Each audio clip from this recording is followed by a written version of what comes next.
I think I just ran into a file size limit there. I just got that screw in position and then nipped that up. So now that shaft can't fall out, it's all in place. We have our rewind button. Put some synthetic grease into that return spring. Put the spring on the return on the button. Put the washer in place on there.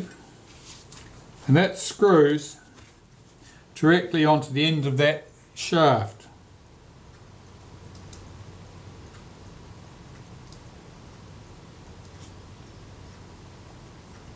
Just roll that in with your fingers.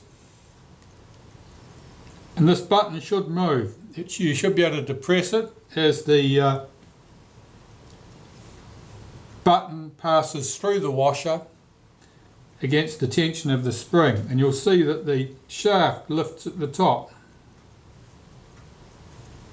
You might see that shaft moving there. That's all good, that's in place. So I want my pair of pliers for doing up this rewind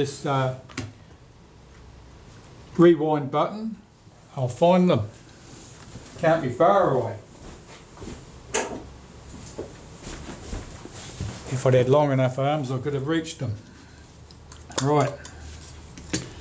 So holding my thumb against the sprocket shaft to stop it turning, I'll just nip that screw up with the pliers, and that's done. At the top of the camera, I'm just going to nip up those two screws that I loosened off. That's all looking good. The film advance is mostly assembled at this stage. At the base of the camera, I want to apply some tension to the spring that returns the film advance lever to the park position. So I'll push up the lock lever and swing it to one side.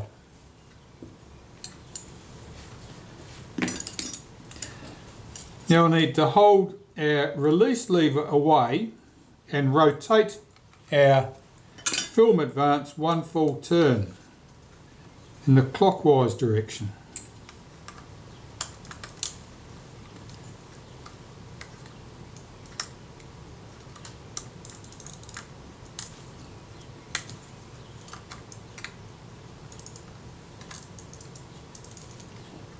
That's it. I'll just let that lock lever drop back into the slot to hold it. So now I've got one full wind of tension on that shaft. I'll put a little bit of extra synthetic grease on that lock lever where it drops into the slot, just so that it'll do its job smoothly. And being very careful not to touch these levers at the top, which would of course disengage these and allow the film advance to wind back. I'll put the trim plate on the base of the camera.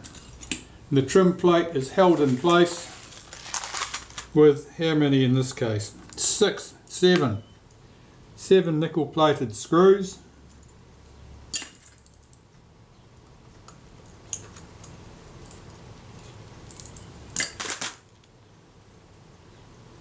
I'll get the first three in place and then fit the advance lever again, which will stop that film advance mechanism from being able to revolve back and lose its tension.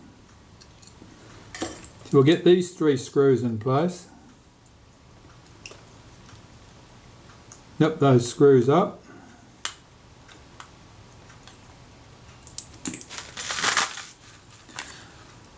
put our film advance lever back on the camera.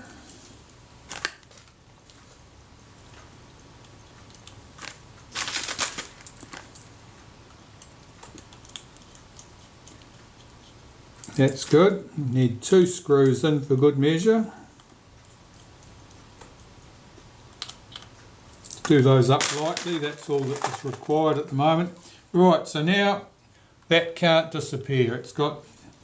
It can't go anywhere, nothing can get disengaged. So if I press down the screw on the top of the release lever, that latches into position.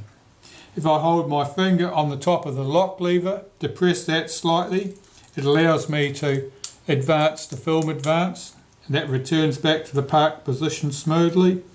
The lock lever popped up. If I depress it, it latches down.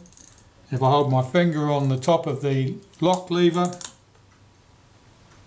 I can revolve the film advance again. Press the release lever button down and we can do the same again. So that film advance is all fully assembled. That's all working well. I can put my other screws back in on that trim plate on the bottom. So I'll get that done.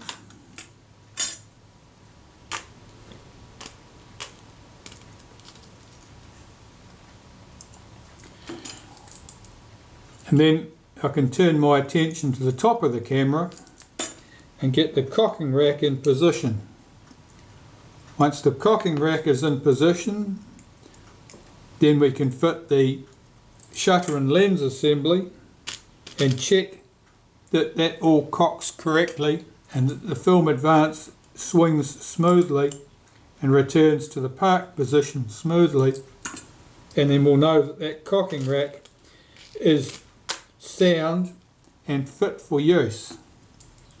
If it feels rough, then I'll consider it suspect and I'll look for a new cocking rack for it.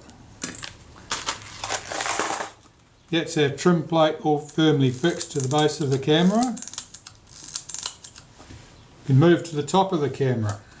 Let's pop that rewind lever back up. At the top of the camera, at this stage we can put this chrome trim plate in place. This has been through the degreaser, through the ultrasonic cleaner. I can still see deposits on there. It's corrosion. I suppose that matches up with what I discovered elsewhere, that there was little patches of corrosion. At some stage the camera has probably been splashed. So, put our strap lug back on this end of the body. Turn that around where you can see it. 2 screws.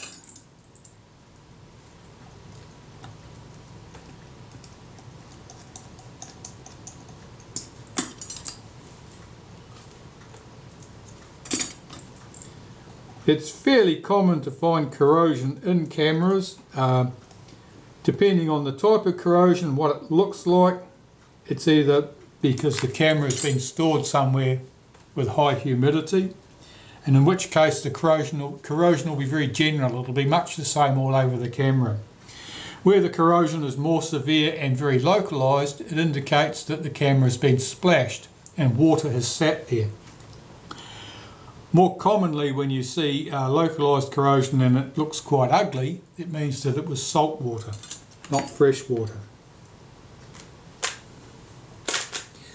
So, the cocking rack next. So we need a few components to help us get this in place. Strap lug.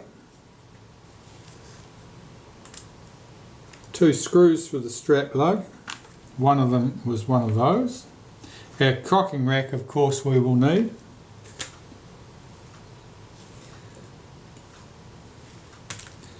This post which the film release button runs on, and then 1 screw that holds this down, which must be this one.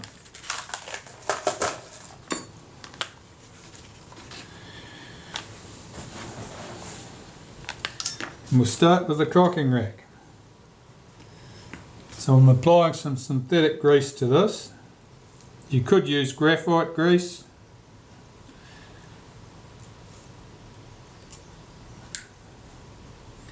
Drop that into position.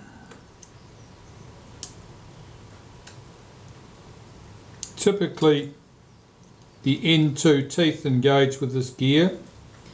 Now that doesn't want to drop into place,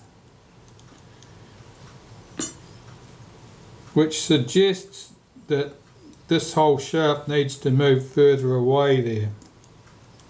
Let me see. Yes, that's the case. So I'll just slacken off these screws on the strap lug, which will allow me to swing the chrome trim plate back out of the way. Lift that chrome trim so I've got access to these screws here and here.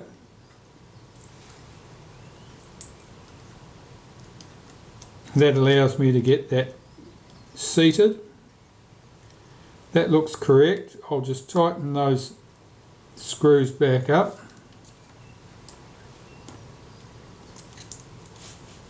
I'll tighten these screws back up for good measure because I'm feeling very confident.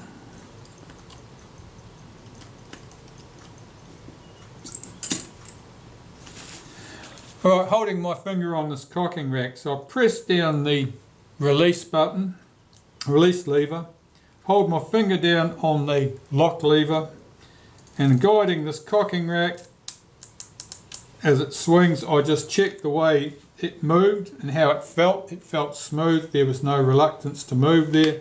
I think we'll call that good.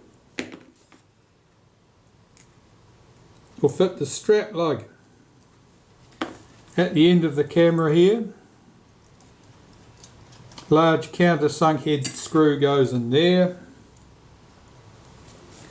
Longer round head screw goes on this side.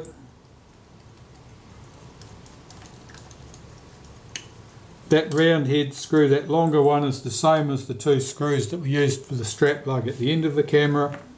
I'll remove my rubber band for the moment, carefully. Our hold down bracket goes on here.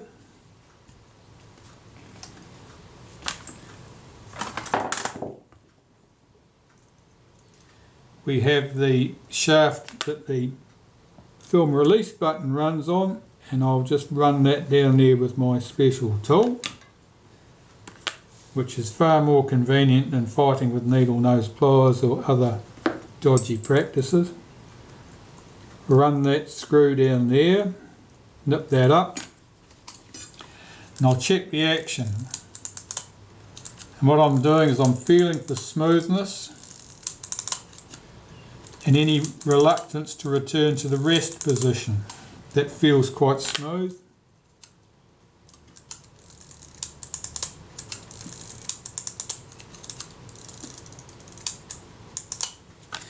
I think that'll be fine. I'll nip those screws up tight. We can revisit that if I have a change of heart and decide that things are not running smoothly enough.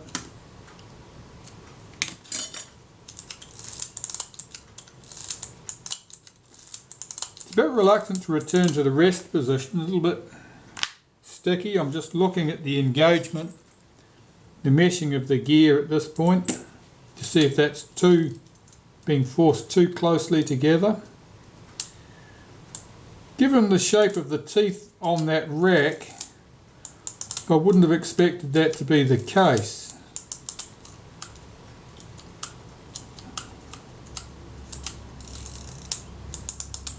They do seem quite close. I'll just see if I can shift the film advance shaft over slightly.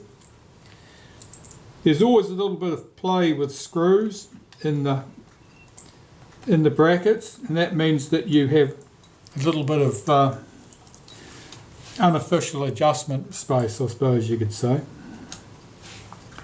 So what I'll do is I'll just slacken those two screws. Make sure I pull this shaft all the way to the front of the camera. Tighten those two screws. Put my strap lug back in place. Tighten it down. And check the feel of that action again.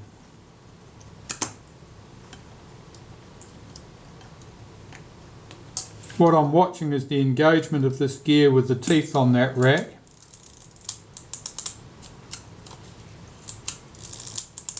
That's better.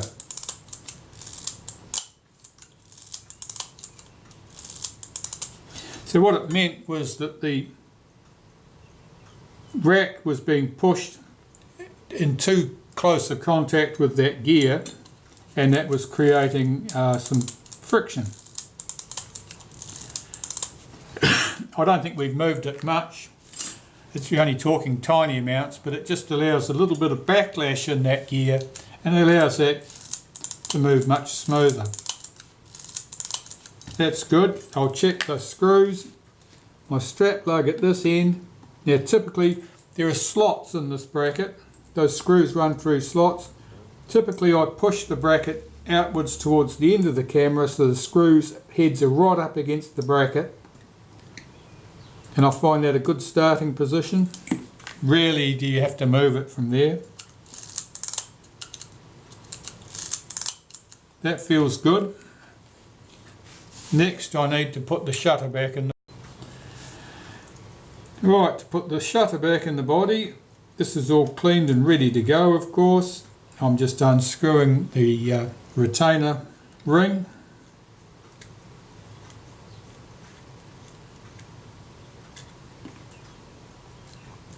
I noticed that on this camera there's a little lock screw that runs in here that holds the outer part of the rear lens group in place. That lock screw is missing. It's hardly a critical part. It just means that it tells me someone has had that rear lens group apart at some stage and lost that screw. They're not easy to put back in position. They're very short, they're a very tiny grub screw, and I suspect that whoever was doing that found it difficult, if not impossible, to get that screw back in place, and so just didn't bother.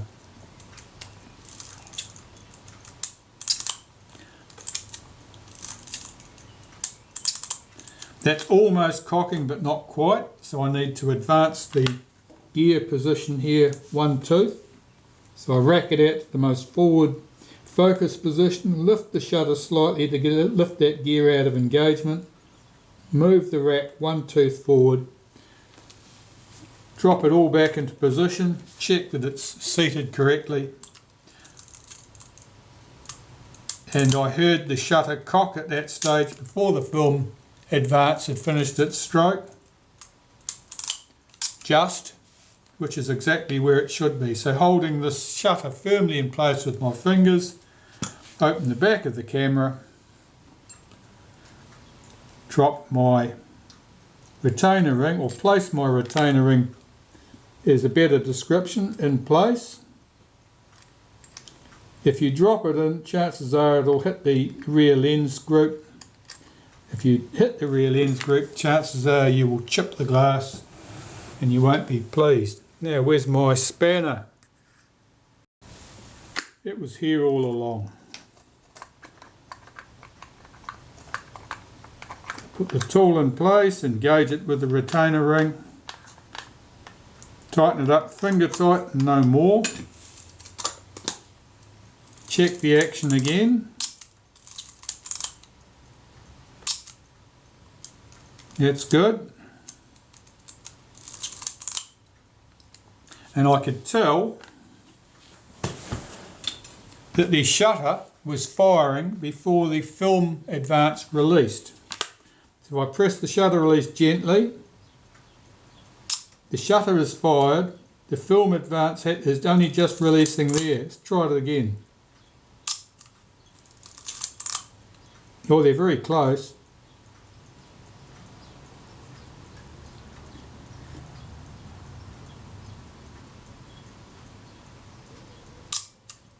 Yep, that way. So I need to back this screw up slightly so that it is pressed quicker or further, and we shouldn't have that problem.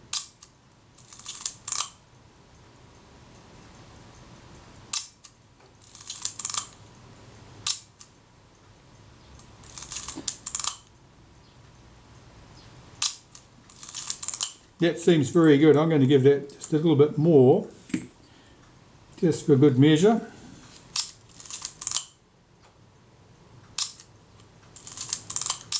That's good. Right, so far so good.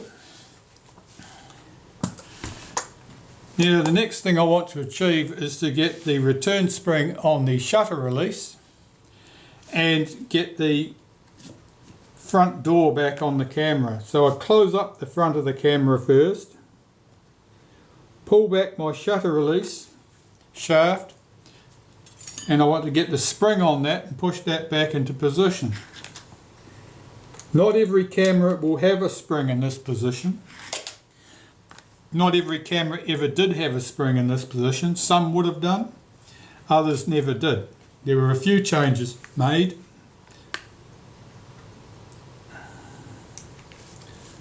A lot of cameras, I think you can say that they work perfectly fine if they're clean and serviced and in reasonably good condition without all the extra springs. And others, I'm sorry you can't really see what I'm doing here, but I can't. I've got to get this on that shutter release button and in position. There it is there. So with that in place, I want to get my rubber band back in place because I do not want to lose that spring. So I've just hooked that round the shutter release so that that won't go anywhere. Let's pull our lens and shutter assembly back into position at the front, and we need to fit the door. Right, fitting the front door. So I take some synthetic grease, put some in that slot there and there.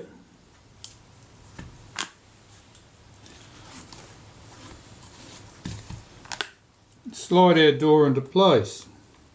The pins should pick up on those slots and swing that door into position. Now there are probably washers at top and bottom of that door, sometimes just one end, but quite commonly both. So I'll get those washers. Typically with these cameras, if the washers are different thicknesses, the thicker one normally goes at the top. So I take my chosen washer, I'm just checking the state of these, here one is thicker than the other. Pop it on the top of the door at the hinge there, slide it into position. Just check that the screw hole is lined up with a pair of pointy tweezers. Take one of the screws, drop that into position, run that screw down. That can be done up tight. Flip the camera upside down. Follow the same procedure. Drop that washer into position, slide it into place, pull it into position and line up the hole on the door and the body and the washer.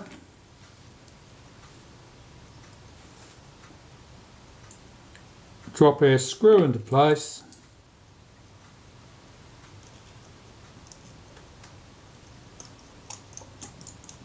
Run it down into the body, tighten it up. That's our door. So making sure the shutter is in the infinity position, check that the door opens and closes. The front latch is into position smoothly, no problem. That feels good.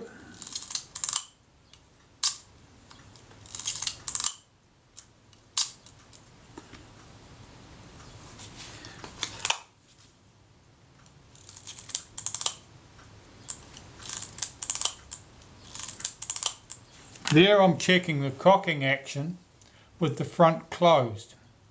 Now normally you wouldn't do that.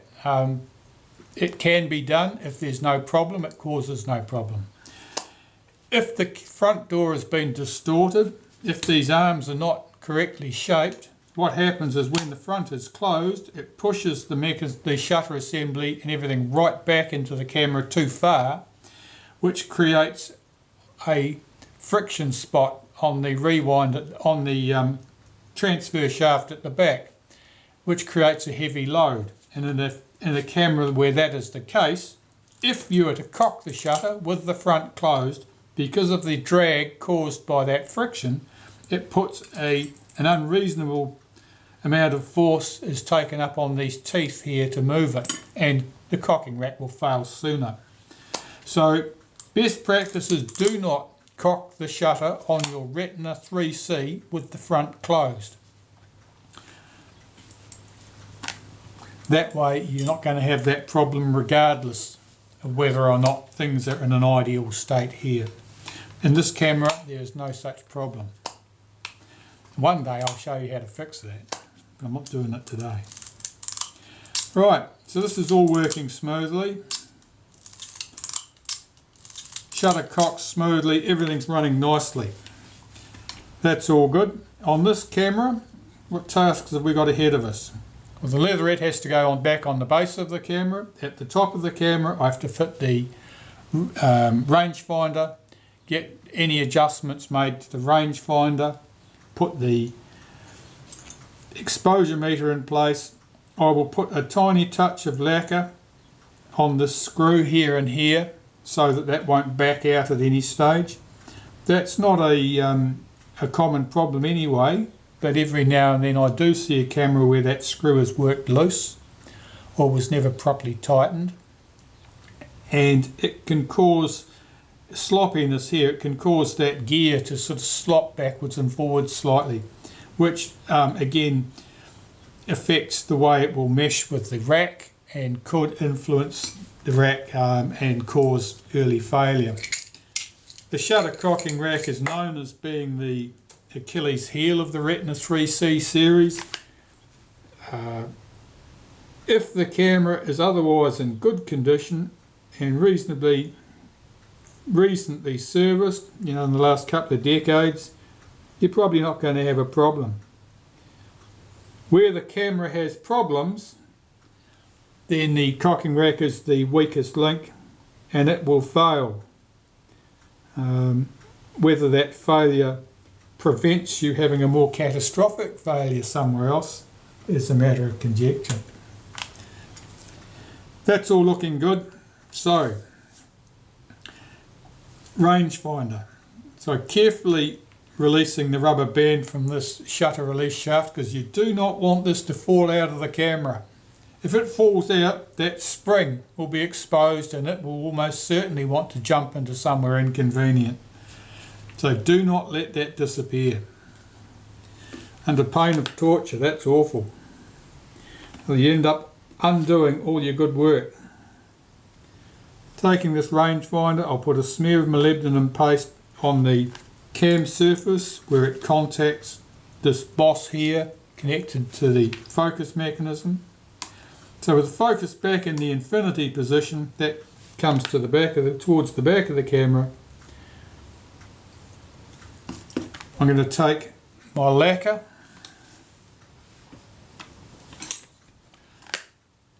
and put a couple of spots here.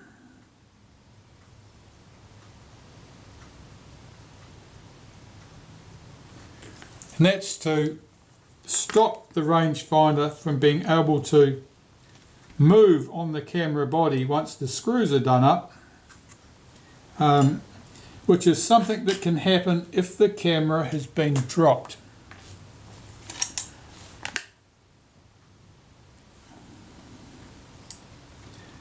The lacquer will not prevent you being able to remove the screws or remove the rangefinder at a later date. So I'm getting one screw down in position. That's good. That one I can see because you can see what you're doing from the front. The other one's harder to deal with. We drop it in from the top.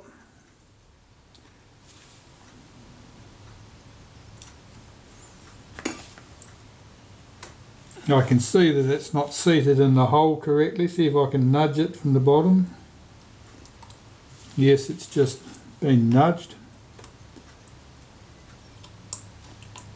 It's not sitting square. See if I can get it to pick up on the screwdriver. I did.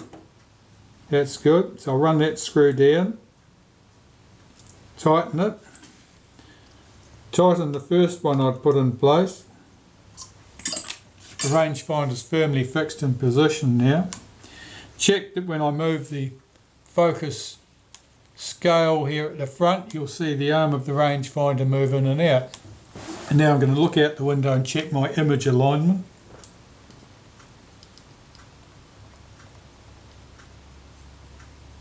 And I can see that the image comes back past the infinity line. So as you bring it back towards infinity, the images coincide and then they go past that point. So they're no longer coinciding. So I just need to make an adjustment here for our infinity position. This screw is the lock screw. I'll slacken it very slightly. And I want to swing this arm inwards for greater contact. So we'll just rotate this screw very slightly and see what sort of effect I've had. That looks very good. So I'm just going to lock up my lock screw and check again.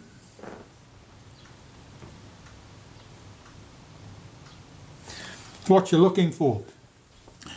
As you turn the focus scale ring back towards the infinity position while you are viewing an infinity target, the infinity target images should coincide just at the point that the ring rotates to the infinity position. As soon as you move it away from the infinity position, you should notice that the images diverge again.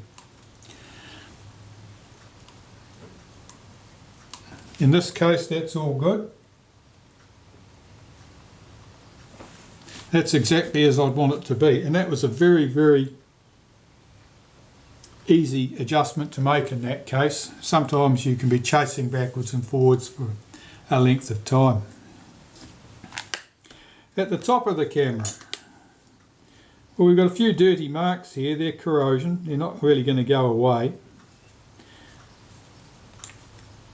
Everything else is looking good. I'm checking my rangefinder carefully to see if I've left any fingerprints on it. I think you may recall that one of the things I'd noticed about the camera was that it had a obvious fingerprint on the front of the rangefinder lens. Taking some molybdenum paste, I'll just lubricate our film release button, put its return spring on there, slip that onto its post, take our shutter release button, drop that down and place on the shutter release there, put the exposure meter in place and get that seated.